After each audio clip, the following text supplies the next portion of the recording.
This video was brought to you by viewers like you. Consider supporting us on Patreon.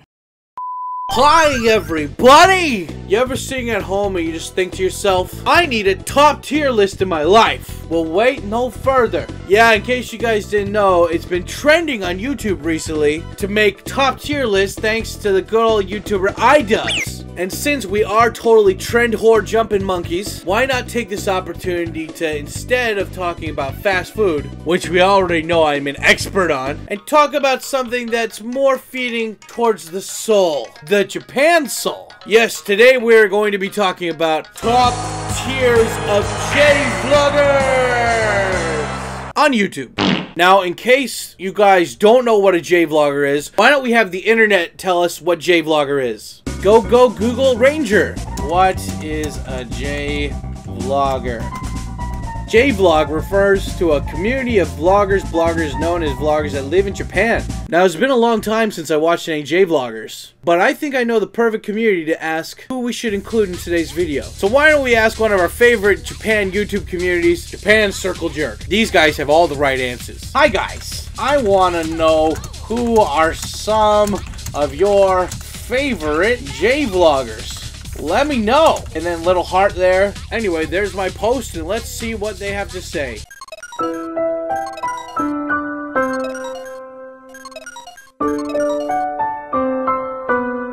Are you okay? Yes! Oh.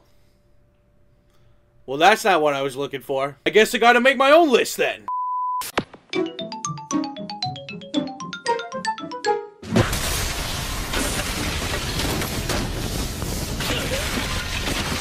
Level up. And we're back and we're on the tier video now. So I've gathered a bunch of people and let's get started. Okay, and the first person we're gonna talk about is Mushi-chan. In case you guys don't know who Mushi-chan is, her name's Loretta and she makes fucking amazingly edited and super educational videos about Japan. She's been hitting that grind for years now. She only has 100K subscribers, so I'm gonna give her B rank because she's got plenty more potential to go, baby. There you go. Next up is Simon and Martina. Not only the fucking awesome couple from Canada that crushed it in Korea, now they're crushing it in Japan. These guys, I've been following them since they fucking started. I'm gonna give them an S ranking because they just always keep setting the bar for production value and just being awesome people on camera. Boom. Speaking of Korea, next person is Charla. You know, I really liked Charla when I first saw her. She was speaking fluent Japanese in her videos at such a young age, but I think because of some bad experiences that she had in Japan, she got really turned off to Japan, married a foreigner, and then left Japan. And I guess she left him, and now she came back to Japan. So Charlotte, you're all over the place. So I'm giving you a D because your videos aren't really that appealing to me. And I don't really know what it's about anymore. Do you love Japan? Do you hate Japan? What are you doing? Next. Of course, next, the ones that we can't forget. Rachel and June. Oh my god, they are one of the first big people to hit it big out of YouTube Japan. And I am going to give them an A ranking because they just, I don't know about their channel, but Jun's Kitchen just keeps growing and growing and getting crazier and crazier. Big props to them because, I don't know, I just feel like they kind of peaked, but at the same time, like, it's a good benchmark to think of. Next is Paulo in Tokyo. This guy, to be honest, when I look at him, I feel like he has no soul. I feel like it's just like a fake computer-generated personality. Be like, hey guys, what's up? It's me, Paulo. And, but I mean, I do respect his grind, and I do like the production value and the pacing of his videos. But at the same time, I just feel like, I'm talking to a Mormon or somebody who's trying to sell me something. I'm gonna give him a C. Sorry, Paulo. Next is Texan in Tokyo. I've known these guys for a while. They're both really nice people. I actually ended up being on a flight with them from Texas all the way to Japan, and they've been nothing but nice. I always like their videos as being more raw and, you know, real compared to Rachel and Jun's. But they quit YouTube after getting all this money on Kickstarter and getting all this cash from YouTube, Google AdSense. So I'm putting them down at the F list because they're not even here anymore. They're not here. Next. Tay-Tay, Taylor R. I gotta say, for everything that I don't like about white chicks vlogging in Japan, just because it seems repetitive, overdone, and none of these people ever actually learn Japanese, Tay-Tay is different. I'll fanboy a little bit here. I really like how she showed the perspective of a white rich girl in Japan. Like, in her videos, she always took taxis everywhere. She was always eating, like, import, very expensive vegan food. And the fact that she just kind of owns this, but not in a rich, cunty kind of way. And the fact that she just kept pumping out that grind of just video after video, and she gives some decently good advice.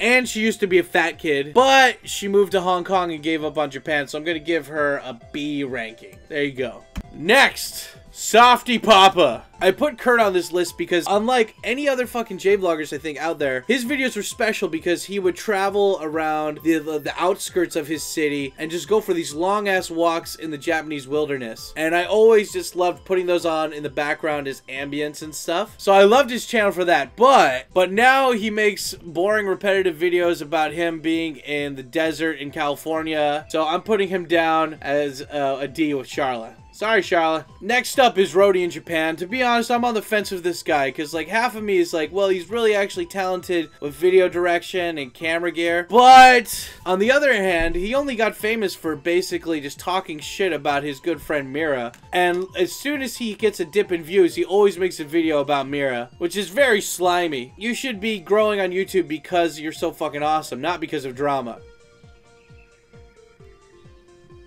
What?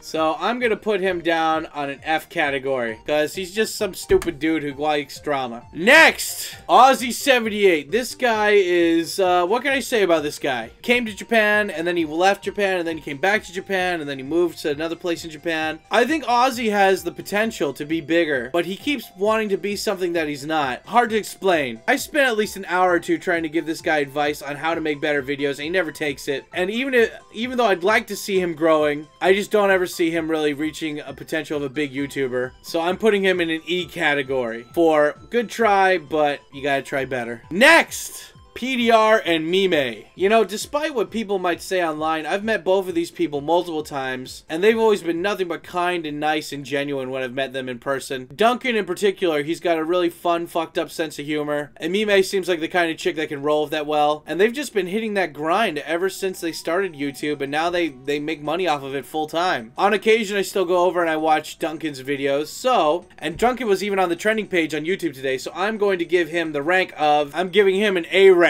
Because you know what? You're worth it, baby. You're worth it. Next, Chris Ocano. What can I say about this guy that he hasn't already put on YouTube? He seems like a rich kid whose parents had money, and he got the privilege of living in LA and Japan growing up. And now he has a company called Tokyo Creative where he basically collects all of these big YouTubers and Twitch streamers together to promote his company that I guess helps promote tourism for English speakers in Japan. But to be honest, again, I feel like it's like a Paulo situation where he's just so fake and kind of rigid on camera that like I can't tell if this is really him and it feels like I'm talking to a robot kinda. I mean, props to him for starting a company so early, but I want to know if he was able to do that with or without his parents' money. It's good that he was able to make his own company and he has a semi-successful channel. But at the same time, something just kind of irks me about him, so he's going to get next to Paulo in the C ranking. Next is R. Gary. Just look at him. This is an old guy who's lived in Japan way too long and makes weird random videos on the internet. Yeah, right next to Ozzy. There you go. Boom. Next is Makayla. I've been watching Makayla since she started making her videos around the time I started making mine on YouTube. She's grown so much in production value. I always respected her because she spoke such fluent Japanese before me, and like her creativity and her stuff, it's always been top notch. But a couple years ago she unfriended me on Facebook for whatever reason, and it seems like all she does now is talk about her depression and how like she doesn't want to be fat or something, and I don't know if she has anywhere else to go but down, so I'm gonna put her in the same category as Paulo and Chris Ocano. Sorry, Makayla. Next is Tokyo Lens. I met this guy a couple years ago because he was playing a shamisen at our Hanami party. I meant my old YouTube Hanami party. What can I say? Norma's a really nice guy when I met him in person. He obviously has a lot of good fucking contacts and people skills because he's friends of all these other big YouTubers. And he, you know, he actually likes Japanese. He learned Japanese well enough to learn how to play the shamisen. But at the same time, I feel like his whole YouTube career is kind of cheating. When he first started, he had people like Charla push him like crazy on their channel. And despite being a Japan-related channel, all this guy ever does is just fucking talk to the camera. He doesn't show him interacting with Japanese people at all. It doesn't show him, like, just doing stuff in Japan. I don't know, I just feel like it's fake and, like, another robot personality when I'm looking at his videos. So sorry, Norm, but you're getting the C ranking, baby. Next is Lovely Family Hokkaido. I forgot the name, but she's basically this, European lady who married a Japanese guy. And she lives in Hokkaido, and now she vlogs her life in Hokkaido. And to be honest, her videos are a little bit long and kind of boring, but at the same time, I can tell she's a really nice person. I really like her videos because there's not a lot of people vlogging in Hokkaido, and the fact that she's from Europe, and that she married a Japanese guy, and that she loves to put her kid in the video, and even though she's European, her kid speaks English for some reason. I don't see her production value getting any higher, but at the same time, I think that it's interesting for, I guess, parents and people growing up. I'm gonna put her down in the B category for possibility of growth in the future. Next is this chick called Strawberry Mochi, or I guess that's what her name used to be. Yeah, I guess her name now is like Kelly Japan or something. I remember I met this chick a couple years ago, and I was nothing but nice to her and her friends. Then I made a video about 2 years or so ago, or a while ago, criticizing her friend who wanted to take time off from her English teaching job to go to her grandpa's funeral in America. And that girl was getting a bunch of sympathy points when really it's just like, dude, stop being a baby and just quit your job and go back home to see your family. Anyway, her and a bunch of other people jumped on the fucking hate train for me and started saying I was an asshole, even though I've been nothing but nice to them in public. And this chick, she always just seems like she's bouncing around from boyfriend to boyfriend, and I don't like how she doesn't speak Japanese in her videos. I don't like how she doesn't have many Japanese people in her videos. She's always just hanging around with all these other like Instagrammers and all these other people that obviously don't speak Japanese. And she doesn't even have any Japanese people in her video. I don't know. It's like, I love watching it just for the train wreck itself. But at the same time, I see potential growth because people always love a white girl of drama. But at the same time, I never see her learning Japanese or actually really assimilating to this country at all. But her videos are actually decent quality, and I don't mind watching them for some reason. So, I'm gonna give her a B ranking for potential. Next is, how the shit did that get there? Yeah, simple little edit. Here we go, a little bit of click. Yeah. Next is, god damn it, fucking, delete. Okay, here we go. Next up is this chick called Marina in Japan. Her channel really blew up because she had a video called Hoeing in Japan 101. I don't know. Again, I'm on the fence about this chick. Because one, I can tell that she's an adaptable person. She's smart. She said that she goes to some Christian university here in Japan. She's smart enough to get into a religious study abroad program, which is probably, you know, the selection is very small compared to a normal study abroad program. So she's smart. But she makes videos like Hoeing in Japan 101, where she's basically talking about how to be a slut and get a bunch of dick in Japan. Now, don't get me wrong. I love sluts. Sluts are my bread and butter. But the thing is, the girls that I know that are slutty, don't put that shit on the internet for everyone to see. This chick acts like she's the shit and she's got a lot of confidence, but in her videos, she's always whispering and being all quiet. I want to like her. I want to respect her. But at the same time, she just seems like a dumb kid with no direction. And I see probably something fucked up happening to her in the future. Whether it's getting kicked out of school or getting fired from a job or, you know, pissing off a boyfriend and having him do something fucked up. So I'm giving Marina an F ranking because I don't see potential in the future. I don't know. Next is the red dreaded menace Akasan. What can I say about Akasan? He's a great guy in real life, but his whole career is just him watching TV and then showing people it. Part of me wants to respect him for gathering such an audience like that, but at the same time, it doesn't take any talent to fucking just react to videos. Oh my god, wow, Marvel Avengers, copyright strike.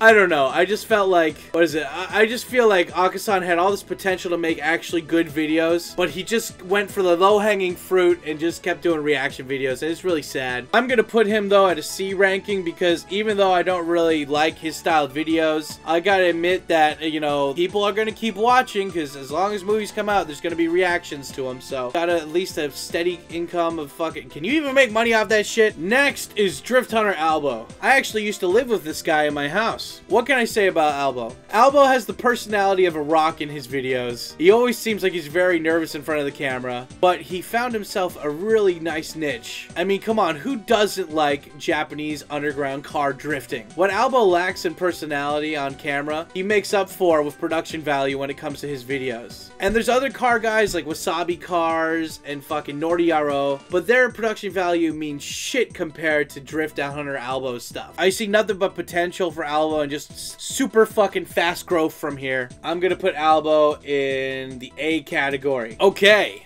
next! Some would say that you save the best for last. I don't know if that's the case here.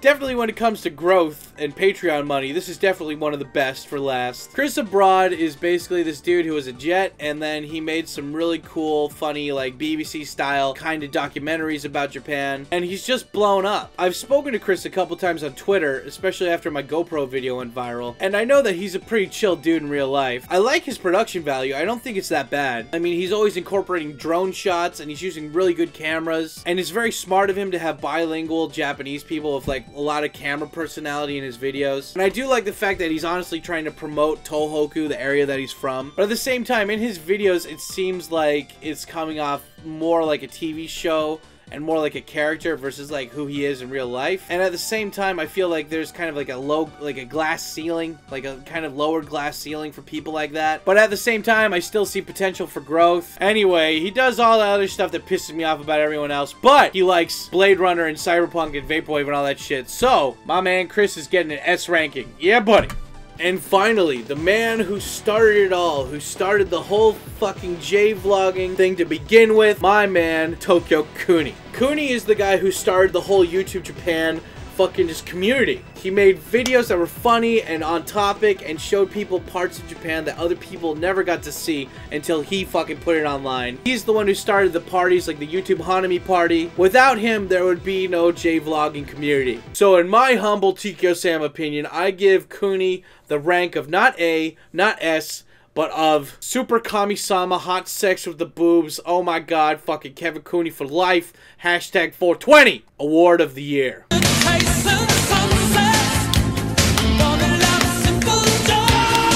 Anyway, what did you guys think of the video? I know that there's plenty of people who I missed out on talking about in this video. Do you think I should do a part 2 or 3 to this series where I'm just talking about other Jvloggers? Let me know in those sweet, sweet comments down below, or I'll deck you in the snaz. Also, if you like this video, do me a favor and smash that like button. And if you like the video and you want to see more, don't forget to hit that subscribe button and knock down that subscribe bell so you get notified each time a new Tkyosam video comes out. I'm Tkyosam. This was Jvlogger's top tier video, numero uno. And I'm out of here.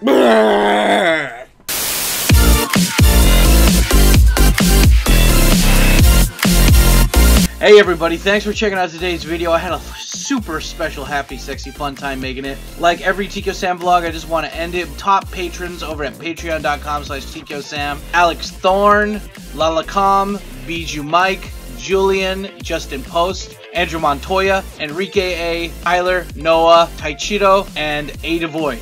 Thank you guys so much. Without your fucking monthly support and everybody else on the patreon.com/Tkyosam page, I wouldn't be able to make these videos. Anyway, stay tuned and I'll see you guys on the next one. Yeah, buddy.